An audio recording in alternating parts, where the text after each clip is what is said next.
আসসালামু আলাইকুম বন্ধুরা, সকলে কেমন আছেন? আশা করি সকলেই ভালো আছেন।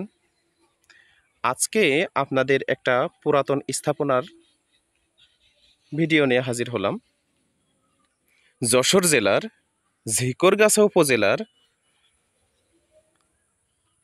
দোসতিনা গ্রাম। আমি গতদিন আপনাদের একটা ব্রিজের ভিডিও দিয়েছিলাম।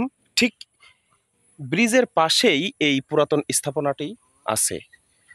আসলে এই পুরাতন স্থাপনাটি সম্পর্কে আমার পূর্ব কোনো ধারণা ছিল না।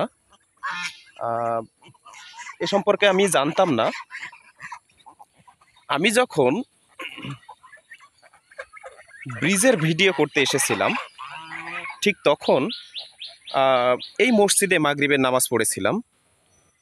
এই মসজিদে মাগরিবের নামাজ পড়ার সময় আমি এখানেই এই পুরাতন স্থাপনাটি দেখে একজনকে জিজ্ঞাসা করেছিলাম যে আসলে এই পুরাতন স্থাপনাটি আসলে কি। তখন পুরাতন স্থাপনাটি সম্পর্কে আমাকে একটি অবাক করা তথ্য দিল একজন। বলল যে এটা একটি পুলিশ ফাঁড়ি। আমি বললাম যে দেখে তো মনে হচ্ছে অনেক পুরাতন।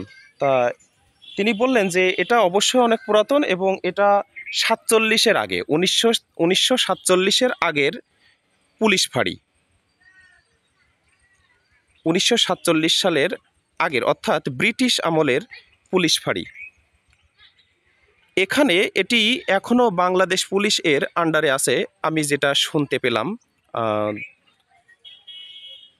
কিছু ব্যক্তির ভাষ্যমতে, কিছু মুরব্বীর ভাষ্যমতে। এখানে শুনতে পেলাম যে এখানে এখনও সরকারি সম্পত্তি হিসেবে প্রায়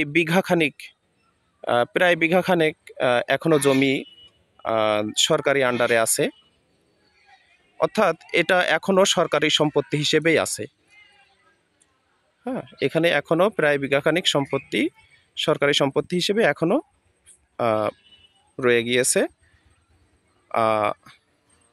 এটি এখনও সেই পুরাতন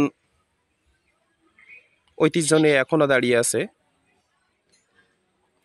শুনতে পেলাম যে এই এলাকায় এর আশপাশের এলাকায় অনেক অপরাধ বেড়ে গিয়েছিল, তাই এখানে ব্রিটিশ সরকার একটি স্থাপনা তৈরি করার জন্য, পুলিশ ফাঁড়ি তৈরি করার জন্য উদ্যোগ নেয় এবং পরবর্তীতে সেটা সফলও হয়। আপনারা দেখতেই পাচ্ছেন, এটি লোকেশনটা আমি দিয়ে দিয়েছি। আপনাদের যদি সময় সুযোগ হয় কোনো এক সময়, অবশ্যই এলাকায় ঘুরে যাবেন। ভালো থাকবেন।